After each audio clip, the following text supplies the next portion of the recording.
네, 안녕하세요. 31기입니다. 2023년이 끝났습니다. 다들 한 해 목표하셨던 것들과 무엇보다 건강하시고 행복한 한 해이셨길 바라고, 내년 24년도 항상 건강하시고 행복하시길 바랍니다.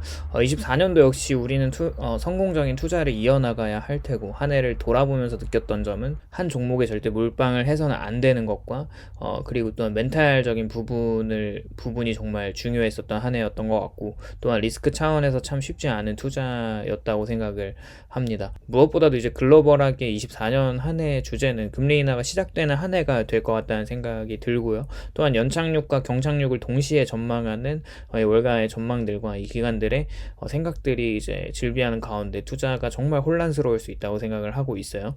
이제 23년에 비레크먼이 이제 24년 1분기 금리 인하 전망을 필두로 12월에 페드 FOMC에서 선제적인 구두로 이제 보험적 금리 인하를 이야기하면서, 시장에서는 이제 페드의 공식적으로 인플레이션이 잡히고 있는 긍정적인 이야기와 실업률이 꺾이지 않는 상황에서 연착륙 시나리오를 한 6에서 70%를 보고 있기도 합니다. 그러나 모든 전망이 그러하듯 한쪽이 강하면 반대쪽 의견도 꼭 봐야 한다는 것이 중요한데요. 그렇게 금리 인하에 대한 비둘기적인 발언 뒤에 개미들과 대부분의 시장 참여자들은 긍정적으로 보는 24년도에 이제 경기 뒷면에는 급격하게 넘어야 할 리스크들이 아직 남아있다는 것을 생각해 볼 필요가 있습니다.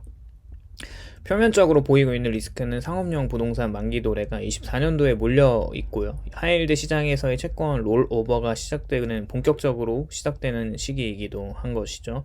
그런데 우선 시장에서 이 부분을 리스크로 생각하지 않는 이유들이 좀 있는 것 같아요. 이렇게 금리 인하를 일찍 반영하듯 하이힐드 시장은 굉장히 많은 자본들이 이제 들어오면서 하이힐드 채권의 가격들이 굉장히 높아지고 있고, 리츠 같은 이제 회사들도 주가가 엄청나게 폭락을 한 이후에 금리 인하 전망 이후에 굉장히 가파르게 다시 주가가 다시 회복되는 그런 움직임을 볼 수가 있었습니다. 그렇게 되는 이유는 2024년 상반기부터 하반기까지 총 6번 금리 인하를 진행하면서 현재 5.5%가 하반기에만 4.75% 정도의 금리까지 내려올 것으로 예상하고 있다면, 한층 기업 파산이 급증하고 있는 미국 시장에서 이제 하이힐드 채권 롤오버가 그래도 FRB 금리가 내려간 상황에서 가상금리가 이제 급증하지 않은 상태로 위기를 넘길 거라는 생각이 있는 거죠.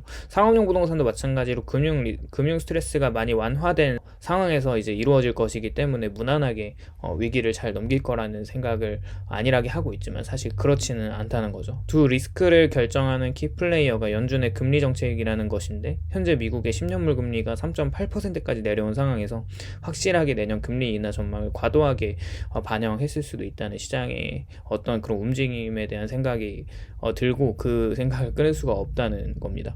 개인적으로 인플레이션이 해가 지날수록 잡힐 거라고는 생각을 하고 있어요. 여전히 제조업은 둔화 영역에 있고, 서비스 PMI나 글로벌 PMI, 유럽이나 중국 등 모두 기업들이 원활하게 활동할 수 있는 이제 재정적으로 이제 완화된 시기는 아니기 때문에 그렇죠. 현재 주식시장은 나홀로 달리고 있는데, 특히 24년 미국의 대선이 시작되는 한 해에 바이든 정부의 푸시 있고, 언제든지 시장의 유동성을 공급해줄 수 있는 뒤에 백이 있다고 생각을 하면서, 또 역사적으로 대통령이 이제 대선이 있는 해에는 주식시장이 대체적으로 좋았다는 것과 여러 가지를 생각해보면, 연준과 미 재무부는 서로 자기 갈 길을 간다고 하지만 5%까지 올라갔던 시장금리를 어떻게든 내리려고 부단히 서로 공조하면서 23년도 하반기에는 그런 노력의 빛을 발하기도 하면서 금리가 가파르게 내려오기도 했죠.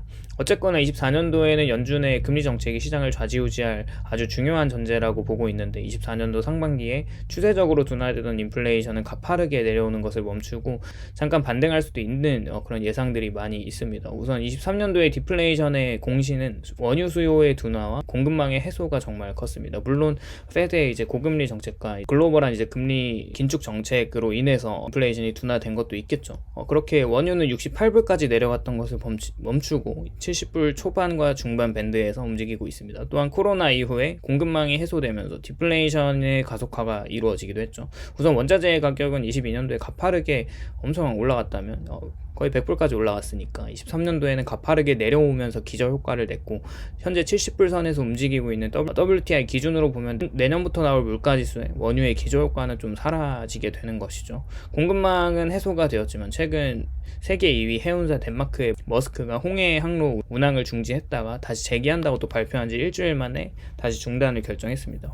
확실히 탈세계화가 가속화되면서 지정학적인 변수들이 항상 더 많아지고 있는 것 같아요. 머스크의 컨테이너선이 예멘 후티 반군의 공격을 받으면서 중단을 한 것이고, 물론 미국의 항공모함이 컨테이너선을 보호하기 위해 구조를 해주고 있지만 이런 리스크를 지면서까지 글로벌 해운사들이 운항을 조심하고 있고, 현재는 언제 다시 운항할지는 불투명하다는 전망이 있어요. 개인적으로 인플레이션을 주도했던 공급망이 다시 붕괴되고, 인플레이션의 이제 어머니격인 원자재 가격들이 불씨가 아예 꺼지지 않은 상태에서 금리 인상이 아예 끝나고 이날을 과도하게 반영한 감이 없지 않나 생각을 또 해보게 되고요. 결과적으로 미국 10년물 채권 금리는 3.8%까지 무난하게 아주 빠르게 내려왔지만 언제든지 4.5%까지는 반등할 여지가 있다고 생각을 좀 하고 있어요.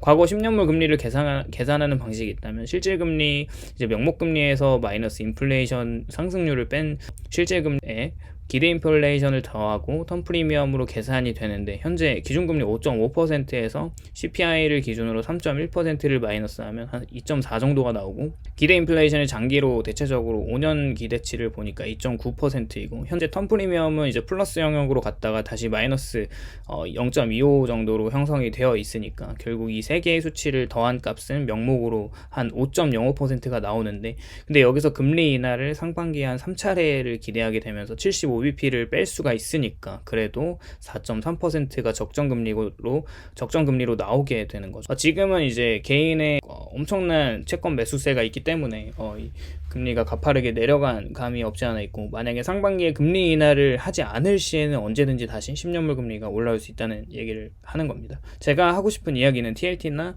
TMF 같은 장기채에 투자하지 말라는 이야기가 아니라 리스크를 대비해야 할 타이밍이라는 것을 말하고 있고요. 결국에 상반기 미국의 경기 침체가 강하게 온다면 3.5%까지 무난하게 빠르게 내려올 수 있으나 현재 분위기를 보아하니 꼭 그렇게 돌아갈 것 같지는 않고요.